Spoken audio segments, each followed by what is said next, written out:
Hey there, CAS scholars. I am just here to give you some more information about CAS and what you need to do for CAS moving forward.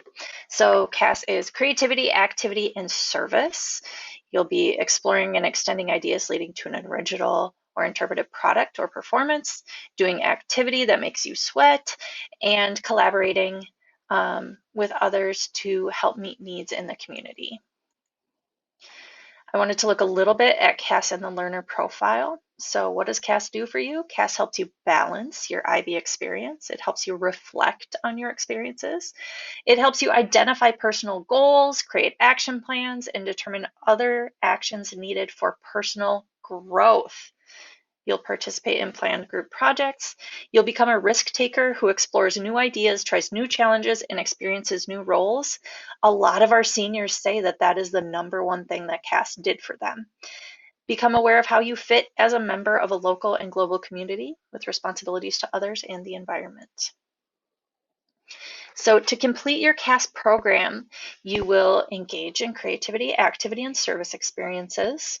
It begins at the start of your diploma program, so that's now, and it continues regularly on a weekly basis for at least 18 months with a reasonable balance between creativity, activity, and service. We're looking for 2 to 4 hours of CAS a week.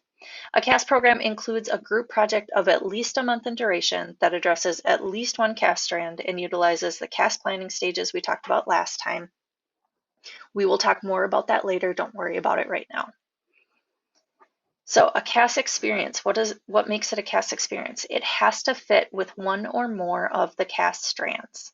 It has to be based on a personal interest, skill, or talent, an opportunity for growth. Remember last time I told you it has to be fun. It has to give you an opportunity to develop your attributes of the learner profile and meet the CAS learning outcomes. It can't be a part of a diploma course requirement. So if it's a general education course, you can use it if you take drawing, for instance, but not if you're an IB art, you couldn't use that. You can't be paid. It also can't be the fulfillment of a family responsibility. For example, if you help an elderly neighbor mow their lawn, that is service. If you mow your own lawn because it is your job, it doesn't count for CAS, I'm afraid. You could count it for exercise possibly, but not for service. And it can't proselytize. So for example, you can't use teaching Sunday school, but you could do a service project, and that would definitely count if you did that with your church. The first thing I'm going to ask you to do is complete a CAS experience proposal.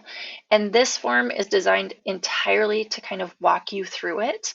So you're starting CAS now. This is the beginning of your 18 months. So I want you to think about something you can do. I have given you a link to the Science of Wellbeing that is in Schoology for you, and that will work for CAS. That can be your first experience. And if you choose to do that for your first experience, all this paperwork part is done for you already. So whatever the experience is, you need to describe it. What are you going to do? Is there anyone you're going to be working with? Then you need to say how long it's going to take and when you're going to do it. Proposals are meant to be done before you do the thing. So I should see it and approve it before you do the thing. Right now, I just want you to get started, so don't worry about getting my approval this second, but we'll talk about that in your CAS chat next week. How will this experience challenge you? What are you going to learn? What's new? If it's something that you've been doing for a long time, what are you going to do to challenge yourself, to push yourself? What do you hope to get out of the experience? What are you going to learn? What are you going to be able to do differently? Choose which of the CAS outcomes the experience meets. Don't choose more than 3 here. It's okay to choose 1. It's okay to choose 2. 3 is okay. Do not choose more than 3 because you need to reflect on each of these individually. So you're making more work for yourself if you do that. Explain how you know you've reached your goal. How will you know that you've done what you need to do? And think about what risks there might be. So whenever we do something, there are certain risks involved, and I want you to think about that. So are there physical risks? Could you get hurt?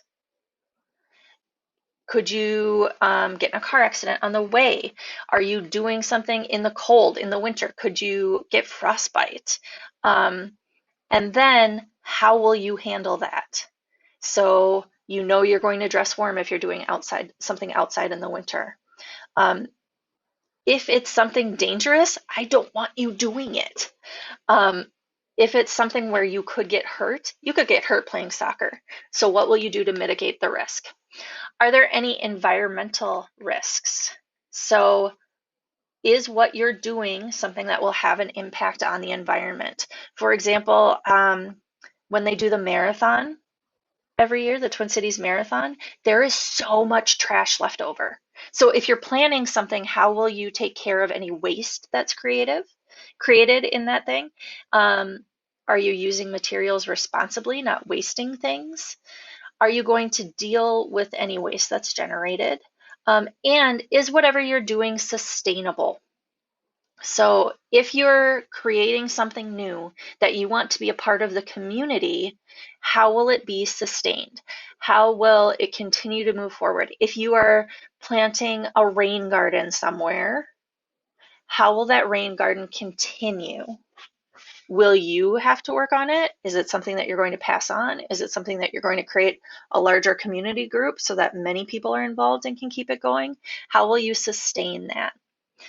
And then finally, what are the ethical implications?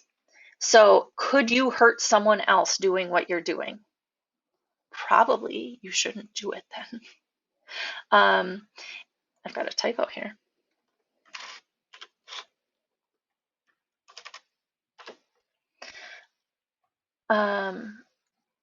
Are there privacy or confidentiality concerns if you, for instance, volunteer at the hospital?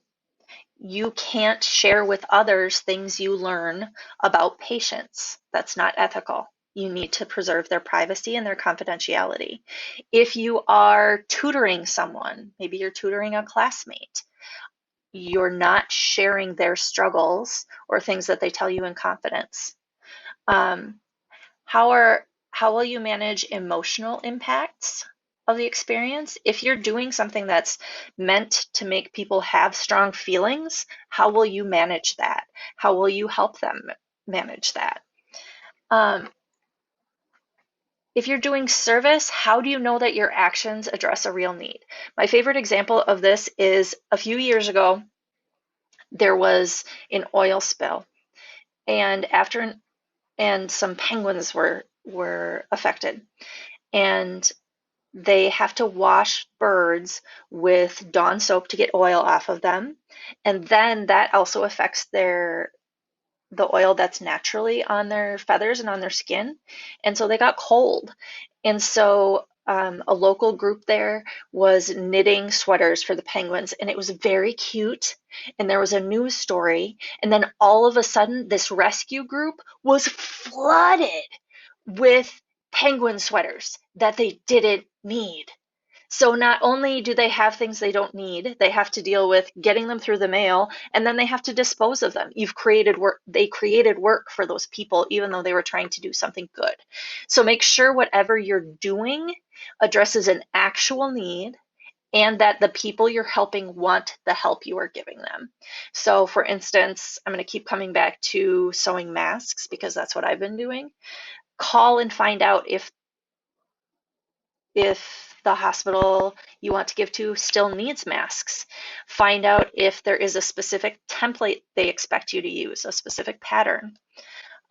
Make sure that you're portraying people in a positive way, that you aren't being paternalistic or behaving as if you are some sort of savior to the people that you're helping, or that they don't already have human dignity.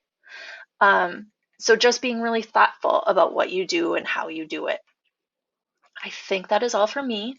So this week you are working on your master plan. So what do you think you'll do? It's okay if you can't fill in every single one of those boxes, because we'll talk about it. It'll be okay. You are signing up for your CAS chat. You are completing an experience proposal. and you are signing that CAS agreement and having a guardian sign it as well. I hope you are having an awesome day, and I'll send you back to Ms. Martineau.